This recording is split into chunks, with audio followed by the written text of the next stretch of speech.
super excited to announce a sponsorship for the podcast.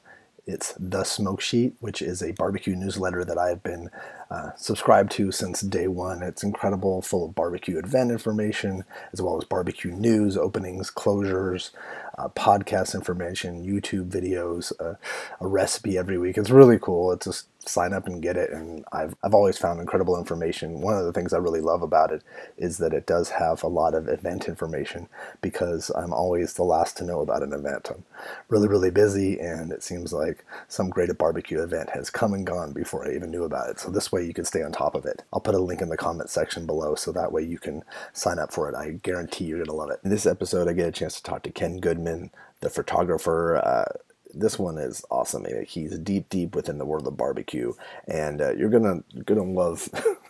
I know you're gonna love this one. What's really cool is that he, like a lot of people, didn't get his start in photography, and we talk about that. We talk about his relationship with Andy Husbands and Chris Hart, and how they had a barbecue competition team, and then how that transitioned into doing a cookbook. That's where he got his chops in photography, and we talk about that world, that transition, and then we talk about cookbook photography. We talk about his relationship with different chefs. He actually now is the sole shooter for Jacques Pepin, and he travels with his family and does photographs for him, and he's done Diva Q and Tuffy Stone, and there's so much information about photography, about lighting, about what camera he uses, about taking too many shots, and what editing program he uses, and it's just such a wealth of information. He's super passionate about it, what he does, and about the world that he's working in, and it shows. I think you're really gonna love this one. And if you're digging these, please subscribe. That way you don't miss out on any episode. And also, it'd be really cool if you commented below and let me know what you think of this episode. Highlight from it something that you've learned, or anything else that you would like to see coming up. I really appreciate all the feedback, and thank you guys so much for listening. Good morning. Good morning. So I am a formerly trained chef, went to Johnson & Wales University, and while attending culinary school, I met Andy Husbands. Oh. We were classmates, college mates, and we sort of hit it off. We worked at a really hot restaurant in Providence, Rhode Island at the time. And after graduation, I went to Key West, and Andy went to Cambridge. Okay. He went to work for a guy named Chris Schlesinger at the East Coast Grill. Yes. And after about a year and a half or so of Andy constantly calling me and telling me I had to leave Key West and come immediately to Cambridge to work with Chris Schlesinger, I finally did. And that's where the barbecue introduction began. I mean, we had Jake and Earl's Barbecue, which was a takeout shop next door to East Coast Grill, and it was like the hottest thing in town. And a passion for barbecue was created there under the guidance of Chris. And Andy and I, we reconnected. He went away and sort of toured the country to, get some chops to open up his own place.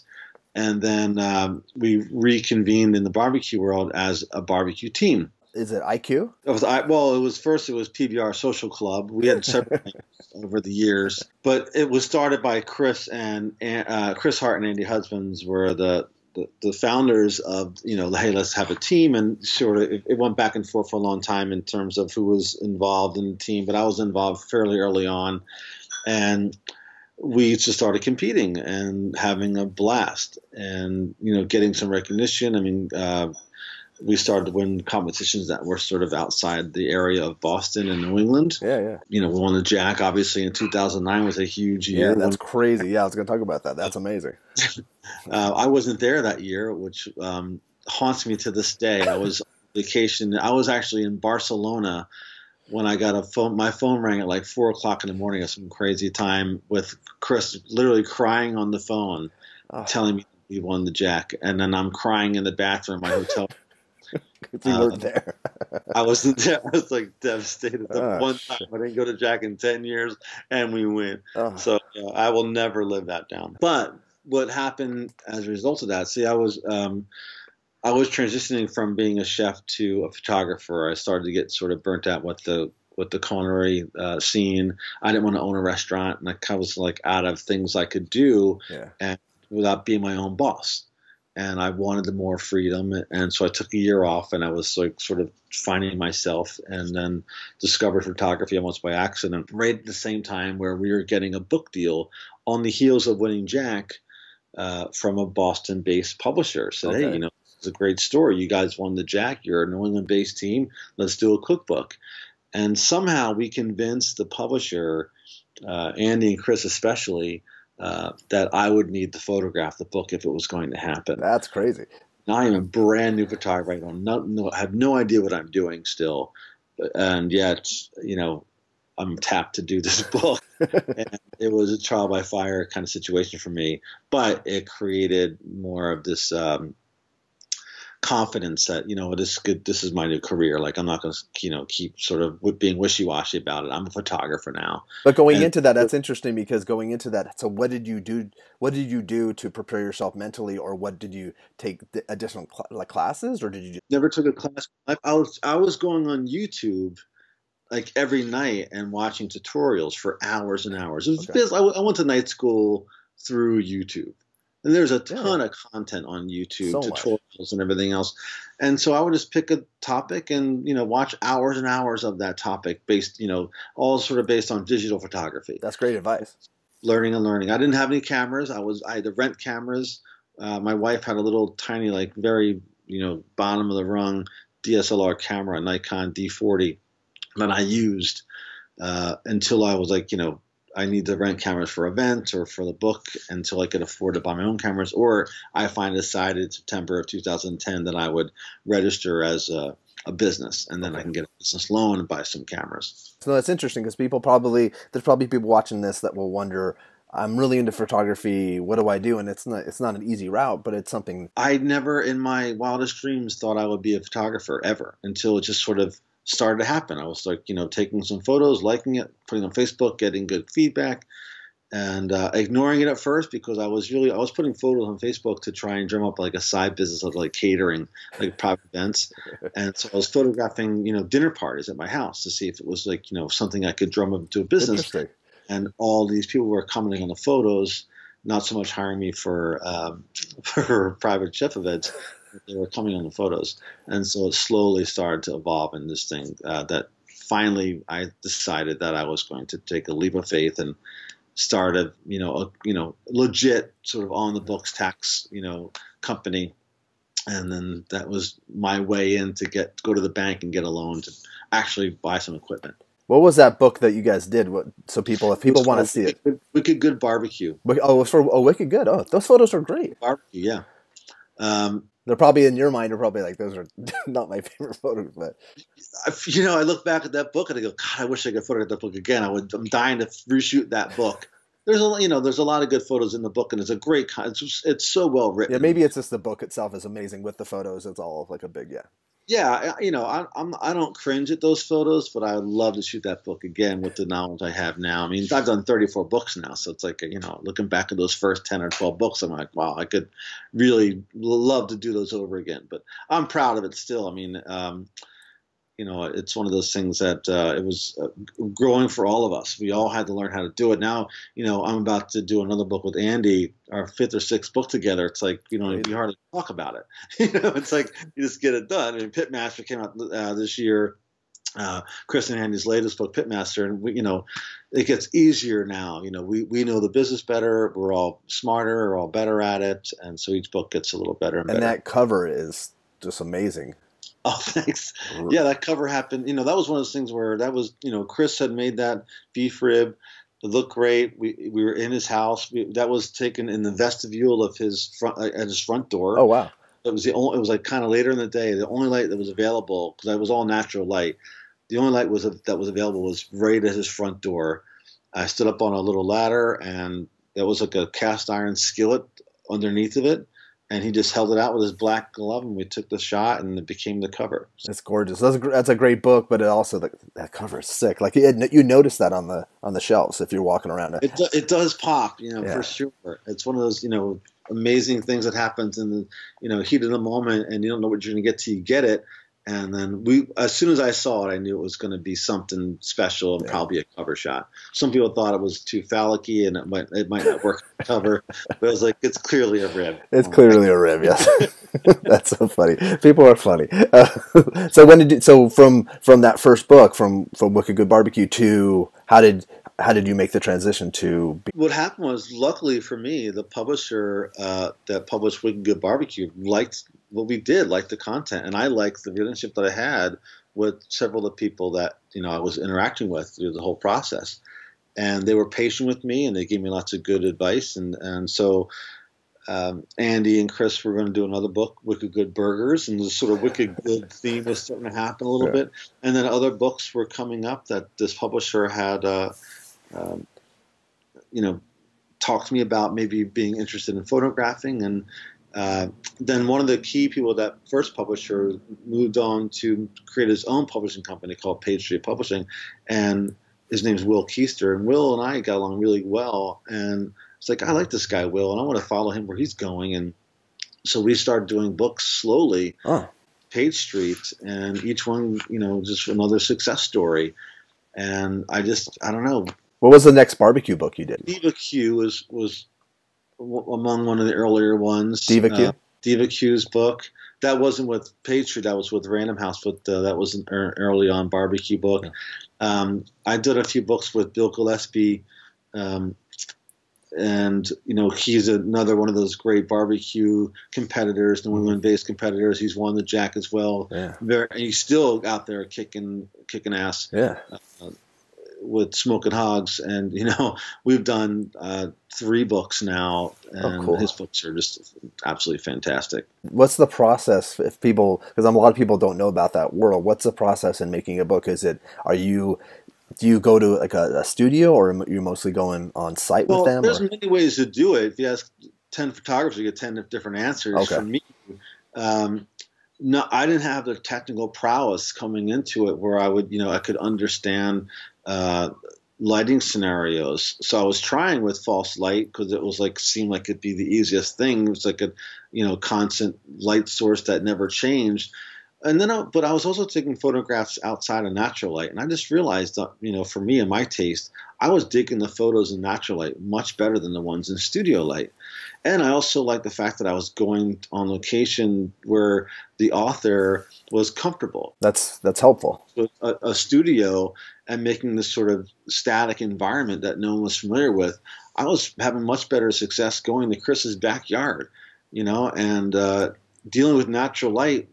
It took a while for me to learn, and it takes longer. It's more of a hassle. I got to move around a lot, depending on where the light source is best. And there was a shot I did in Chris Hart's bedroom on the dresser in his bedroom while I'm standing on his bed, because the light coming in that window at that part of the day that's where the light was. Yeah. And it's a great photograph. I'm really proud of it. And whenever I see that photograph in the book, I laugh knowing that I was standing on his pillows to get that shot.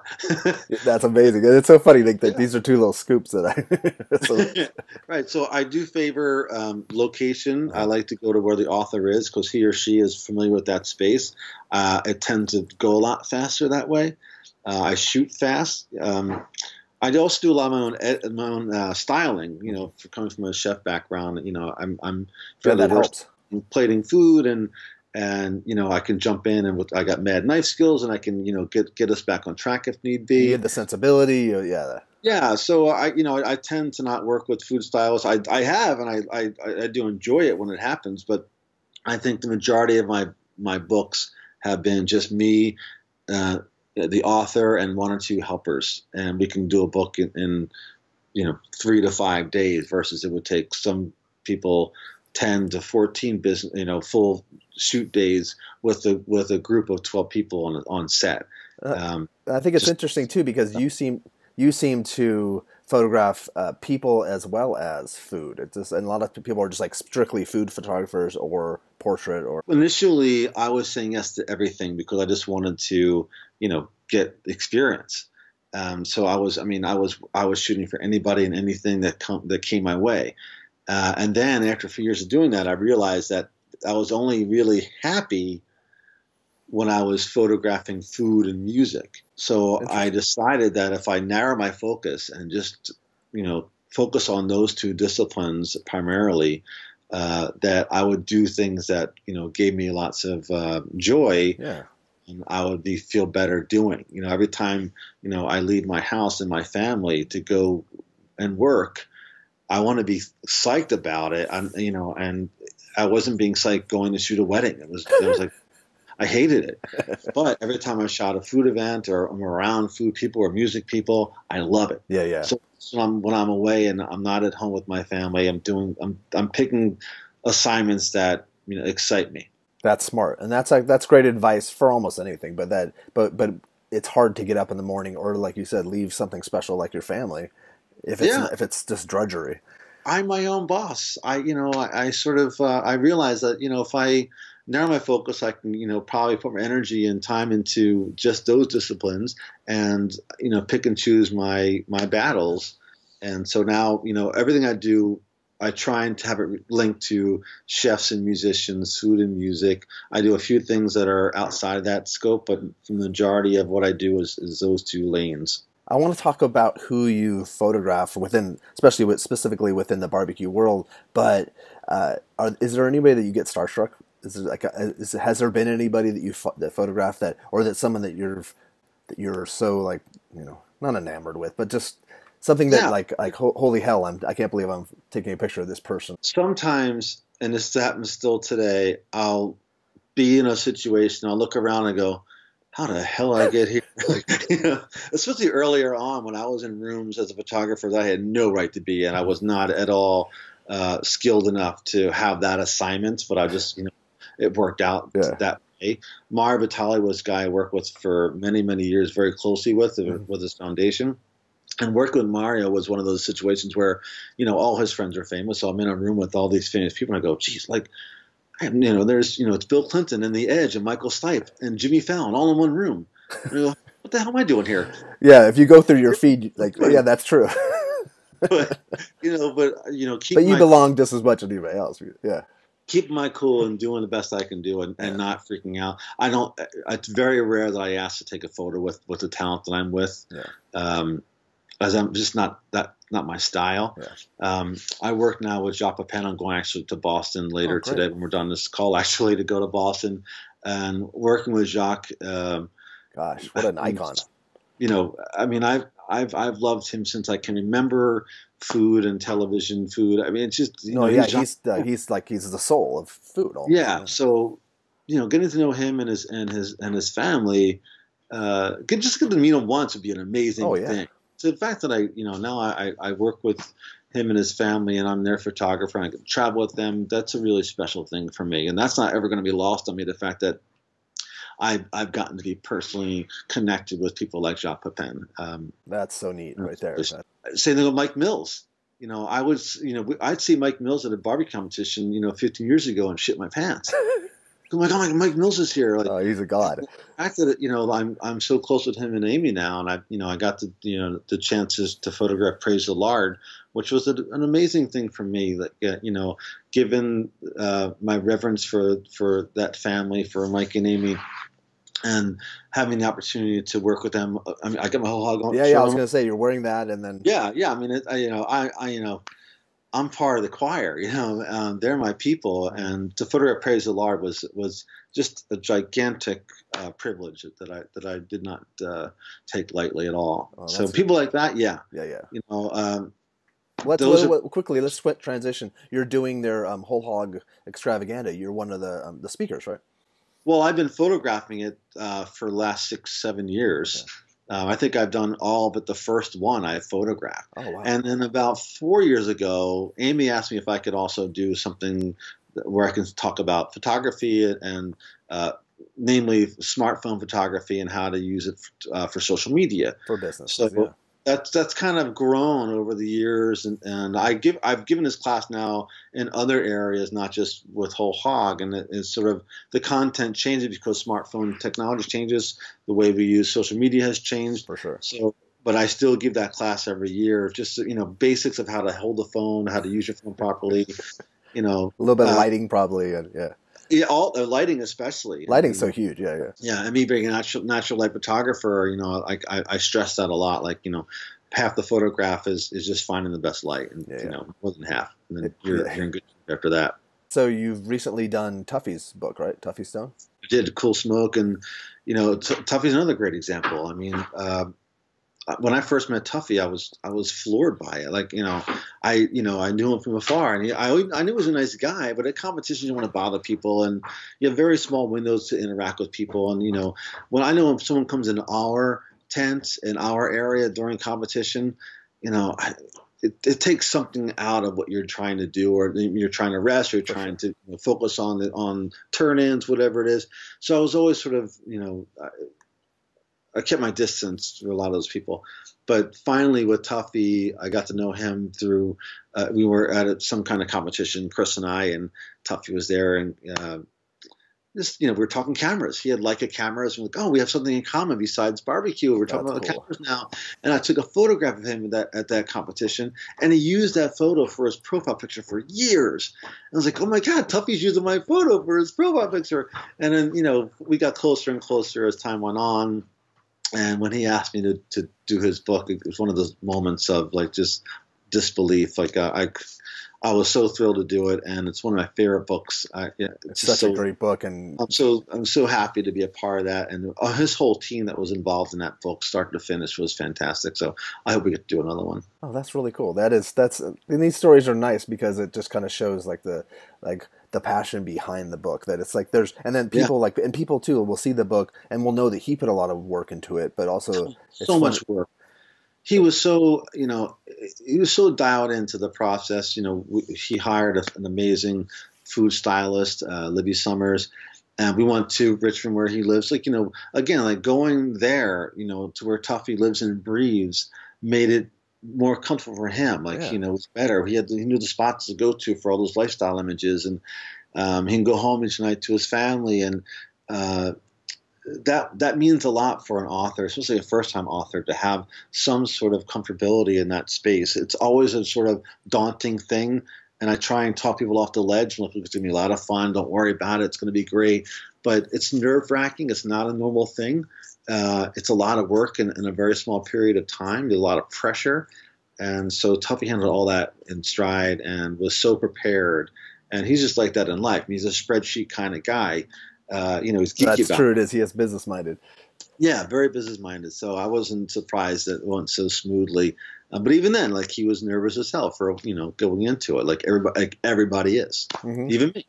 And there's a lot of pressure putting out a new book. It's absolutely, man. It's a big stamp, and it's a part of your calling card, and you want to get it right. You want to do the best book you can do. And for me, I always want to make sure that I'm repping the author more than the publisher, more than myself. I try and get his or her vision through on the book. I fight for them, and I want to make sure that they're happy first before anybody else is happy. Are there any other notable barbecue books that you'd like to talk about? We don't have a lot of time, but because you can go through, we could talk for 4 hours on that. It's always, I'm always most excited about the next book I'm going to do. And the next book I'm going to do in terms of barbecue is with Andy Husbands next year, and it's going to be a phenomenal book. He's my very, very good friend, my best friend, and we get to work together every now and then, and it's just fantastic. We go back to us young line cooks at East Coast Grill, and even earlier than that, to now we're pretty established people and doing the right thing, and we got families and wives and kids, and we get to work together still. I mean, so I'm always looking forward to the next book that I'm about to do. And if people don't know, it's the Smoke Shop. He has multiple locations. It's his empire. It's his growing empire.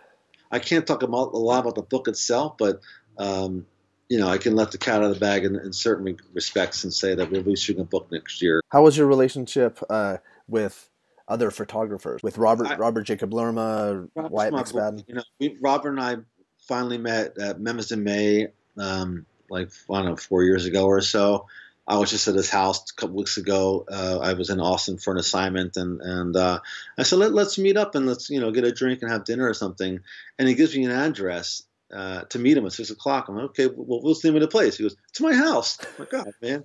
That's so cool. I get there, food and drinks waiting for me. He's one of those guys. I think Robert is probably the best photographer in the country in terms of barbecue, especially. And I'm trying to get him to sort of take that leap and dive into it full time. But he's got a great job and Yeah. great family life, and he does barbecue. He does photography when he wants to do it, and I love him for that. But I wish he would. I want to do a book with Robert someday. I With know. Dan Krieger and Evan Sung and Melody. There's a lot of people in my world of photography, other photographers that I'm proud to know and proud to call friends, and that whether they know it or not have helped me along the way in some way, shape, or form. What are you shooting with right now? I shoot with Nikon. I shoot with a D5. It's kind of overkill for food, but when I shoot concerts, I need that for because it's very low light environments. So that technology is great to have when I need it to bump up my ISO and things like that. So I'm a Nikon shooter because my wife had a Nikon when I started doing photography. I think it doesn't matter what kind of camera you have. Know the camera, know what it can do, know its limitation, know how to push the boundaries of it. Have some good glass, and make the best out of your equipment. Okay, forgive me. What is have some good glass? Lens? Oh, lens. Sorry, that's photography terminology. No, it's good for people to know, so that way they don't sound like an idiot like I do. Invest in some good lenses, but really, at the end of the day, man, if you have a good eye and you know what your camera can do, anybody can do this, man. What would be like a good starting lens for someone? Well, it depends on the camera. True. For the camera that I got initially, my wife had.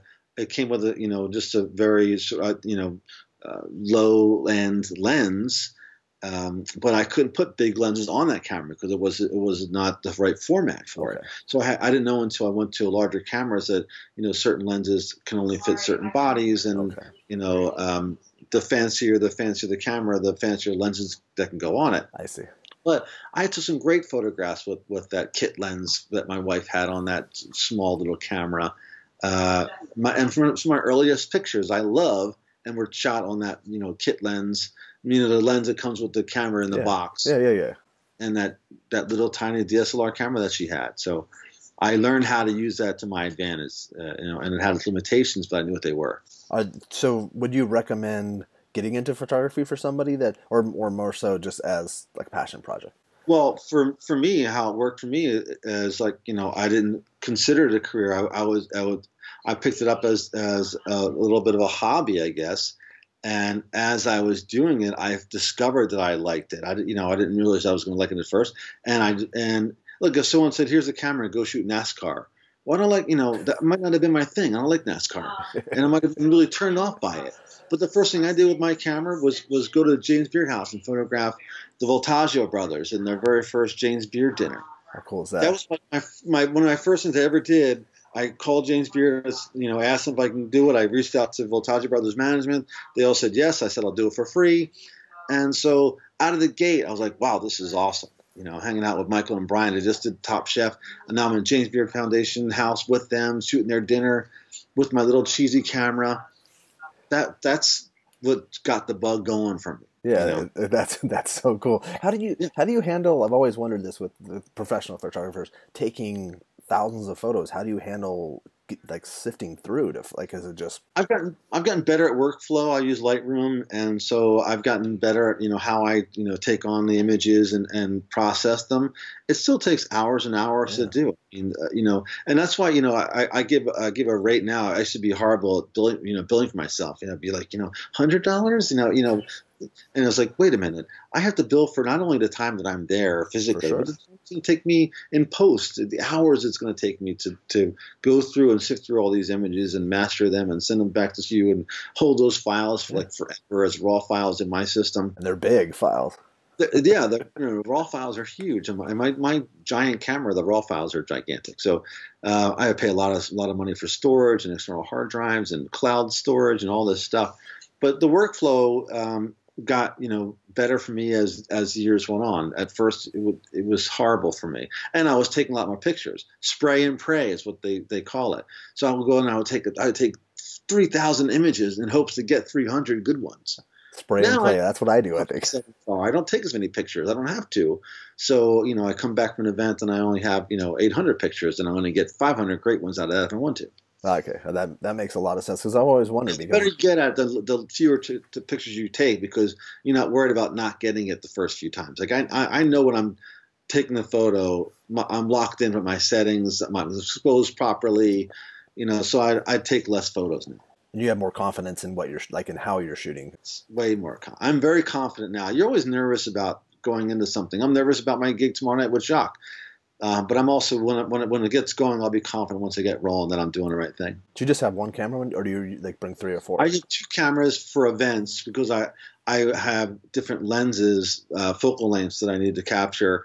So tomorrow night, at any event I do with unnatural light, I'll have one camera with a flash and the other camera with a lens that can do really well in low light, so that I cannot have a flash with all my photos. I see. Okay, cool. Well, thank you so much for taking the time, because this is just You're a welcome. wealth of knowledge, and I know that people are into photography, and a lot of people want to, at least just for their own lifestyle stuff. But it just seems thank you for what you We're do. all And photographers. We all got a phone in our pocket, and we take pictures all the time. So. I know. I'm actually amazed. I got the iPhone X, not the top of line, but the pictures are crazy. Like it's really it's thicker and sicker. It's probably but it's also something like people say it's gonna get rid of photographers. It never will. No.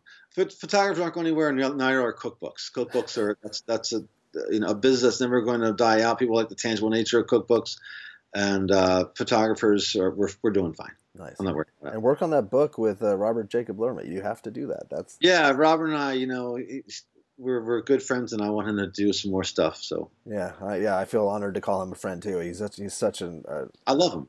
Great guy. Yeah. You got a Truth Barbecue hat on. I met those guys through Robert.